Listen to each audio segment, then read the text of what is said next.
મજો મજો પડી ગયો હશે તો તમે બધા મને ફટાફટ મસ્ત એવી કોમેન્ટ કરી દેજો કે આજના પેપરમાં મજો મજો પડી ગયો એમ, બરાબર. ચલો શરૂઆત કરવી છે વિભાગીયની. વિભાગીયની અંદર 20 MCQ હતા ને 20 MCQ ભગવાન માતાજીની દયાથી બેઠા પૂછાઈ ગયા અને તમને મજો મજો પડી ગયો હશે અને મને મજો મજો પડી ગયો ખાલી પેપર જોયું એટલે. ચલો પ્રશ્ન નંબર 1 છે, નીચેનામાંથી કયું તત્વ પ્રાકૃતિક પર્યાવરણનું નથી? તો આ તો તમને કેવું ઉદાહરણ આપીને સમજાવ્યું હતું ને, પ્રાકૃતિક પર્યાવરણનું નથી કીધું છે. તો પ્રાકૃતિક નદીઓ પ્રાકૃતિક છે, પરિવહન જંગલો આ બધું પ્રાકૃતિક છે, મેદાન આ બધું પ્રાકૃતિક છે, પણ એક પરિવહન જે છે એ પ્રાકૃતિક પર્યાવરણનું ઉદાહરણ નથી. તો જવાબ આવશે સી, પરિવહન પ્રાકૃતિક પર્યાવરણનું ઉદાહરણ નથી. ચાલો ત્યાંથી આગળ જઈએ તો પછી કીધું છે કે દેશમાં સૌથી વધુ સાક્ષરતા ધરાવતું રાજ્ય કયું છે? તો દેશમાં સૌથી વધુ સાક્ષરતા ધરાવતું રાજ્ય કેરળ છે. આ બધા પ્રશ્નો આપણે સોલ્યુશન કરી દીધું રાતે લાઈવમાં, દિવસે લાઈવમાં કરી દીધું અને તમને વિભાગ એ બીનો વિડીયો પડ્યો જ છે, તમે તમારે જોઈ લેજો. ચલો 3 નંબરમાં કીધું છે કે મલેશિયાના કયા લોકો પ્રાથમિક પ્રવૃત્તિ કરે છે? તો આપણે આવું કીધું હતું કે મલે શું મળે છે, મળે એટલે મલેશિયન, છે એટલે સેમાંગ. તો બધાનો જવાબ આઈ હોપ સાચો પડ્યો હશે. હાલો પછી આગળ કીધું છે કે ઔદ્યોગિક ક્રાંતિની શરૂઆત કયા ખંડમાં થઈ છે? તો ઔદ્યોગિક ક્રાંતિની શરૂઆત કયા ખંડમાં થઈ છે? યુરોપ ખંડમાં થઈ છે, રાઈટ માય કલેજ. હા ચલો પછી 5માં શું કીધું છે? તો કે ઇન્ટરનેટની સેવાઓ કયા પ્રકારની ગણાય છે? તો ઇન્ટરનેટની જે સેવાઓ છે તૃતીયક પ્રકારની ગણાય છે. આવું મેં તમને કીધું હતું કે તમે જે પૈસા ભરીને જે સેવા મેળવો એને તૃતીયક કહેવાય. તો તમે ઇન્ટરનેટની સેવા તમે નથી મહિને નેટ નથી કરાવતા, હા તો આને તૃતીયક પ્રકારની સેવા કહેવાય, રાઈટ. ઓકે ચલો પછી 6માં કીધું છે ભારતમાં સૌપ્રથમ રેલવેની શરૂઆત કયા વર્ષમાં થઈ? તો આ ચવાઈ ગયેલો પ્રશ્ન ઘણીવાર મેં કહી દીધો કે 1853. આના વિશે તો આપણે બહુ ચર્ચા કરી છે, લાઈવમાં અને એબીમાં કરી છે. ચલો પછી 7 નંબરમાં કીધું છે કે વિશ્વની સૌથી લાંબી પાઇપલાઇન કઈ છે? તો વિશ્વની સૌથી લાંબી પાઇપલાઇન છે કોમેકોન. કઈ આવશે? કોમેકોન. મેં કીધું હતું કે ઉનાળાની સિઝન છે એટલે આપણે કોન ખાવા પડશે એમ. ચાલો પછી છે 8માં કે ભારતમાં પ્રથમ બોલાતી શ્વેત શ્યામ હિન્દી ફિલ્મ કઈ છે? તો એવું મેં તમને કીધું હતું કે આલમ એ શ્વેત છે ને આરા એ શ્યામ છે. તો આલમ આરા એટલે શ્વેત શ્યામ હિન્દી ફિલ્મ. તો જવાબ શું આવશે આપણો? આલમ આરા આવશે, રાઈટ. ઓકે ચલો પછી હવે આમાં મને બહુ મજો પડી ગયો ભાઈ. કેમ મજો? તમને બધા જાણતા હશો કે આપણે એવું કીધું હતું કે આર્યભટ્ટ ઉપગ્રહ ક્યારે પ્રક્ષેપિત કર્યો? 50 વાર બોલી ગઈ હતી આ પ્રશ્ન હું તમને ખબર હોય તો, અને કીધું હતું, રાઈટ ને. તો જવાબ આપણો આવશે 1975માં. ઓકે ને. ચલો પછી ત્યાંથી આગળ જવું છે તો 10મા નંબરનો પ્રશ્ન છે નીચેનામાંથી કયો દેશ સાર્કનો સભ્ય નથી?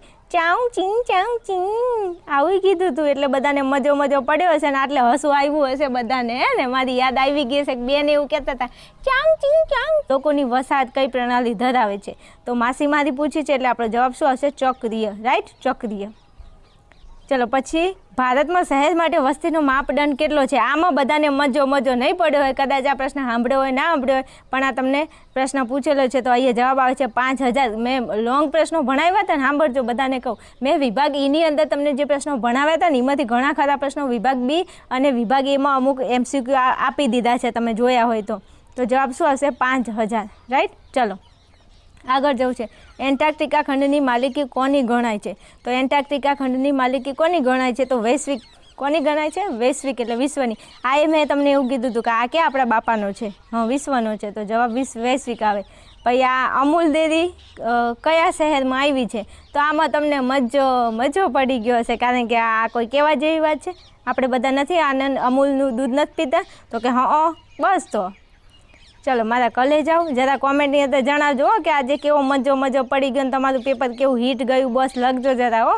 ચલો તેજાબી વરસાદ માટે જવાબદાર? તો આ પ્રશ્ન કરાવ્યો તો ખોટું નહીં બોલતા. સલ્ફર ડાયોક્સાઇડની ઊંચી માત્રા, રાઈટ. ચલો પછી 16માં ગરીબી દેશની વિકાસ યાત્રાને. જો વિભાગ ઈમાં મોટા પ્રશ્નો મેં તમને ભણાવ્યા હતા ને એમાં કીધું હતું, તાકીને કીધું હતું કે બેટા આવો MCQ પૂછાય. શું બનાવે છે? મંદ. ગરીબી દેશના વિકાસ યાત્રાને મંદ બનાવે છે, રાઈટ. ત્યાંથી આગળ વધવું છે તો પ્રશ્ન નંબર 17 પર આગળ વધીશું. તો 17માં કીધું છે કે નીચે આપેલી વિગતોમાં કુદરતી તત્વ કયું છે? તો કુદરતી તત્વ એટલે કયું આવશે? પાવાગઢ આવશે, રાઈટ માય ડિયર સ્ટુડન્ટ. આ બી આપણે આવી જ ગયું હતું.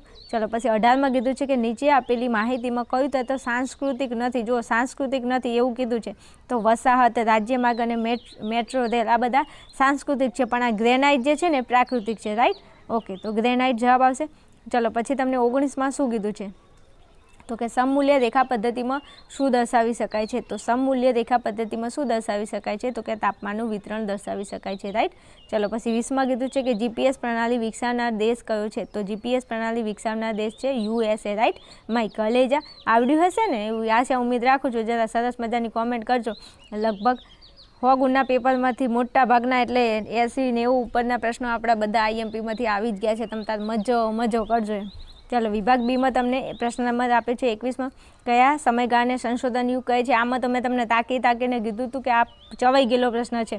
તો 15મી સદીના ઉત્તરાર્ધથી 18મી સદી સુધીના સમયગાળાને શું કહે છે? સંશોધન યુગ કહે છે, રાઈટ. ચલો પછી 22મો પ્રશ્ન. આમાં કદાચ તમને તકલીફ પડી હોય, કદાચ વાંચ્યું હોય ના વાંચ્યું હોય તો રાજસ્થાનના કયા વિસ્તારોમાં અતિશય ઓછી વસ્તી ગીચતા છે? શું કીધું છે? રાજસ્થાનના કયા વિસ્તારોમાં અતિશય ઓછી વસ્તી ગીચતા છે? તો જવાબ શું આવશે? બીકાનેર, પછી બાડમેર, બીકાનેર, બાડમેર અને જવાબ આવશે જેસલમેર. તો આ 3 જે શહેરો છે એમાં ઓછી વસ્તી ગીચતા છે, રાઈટ.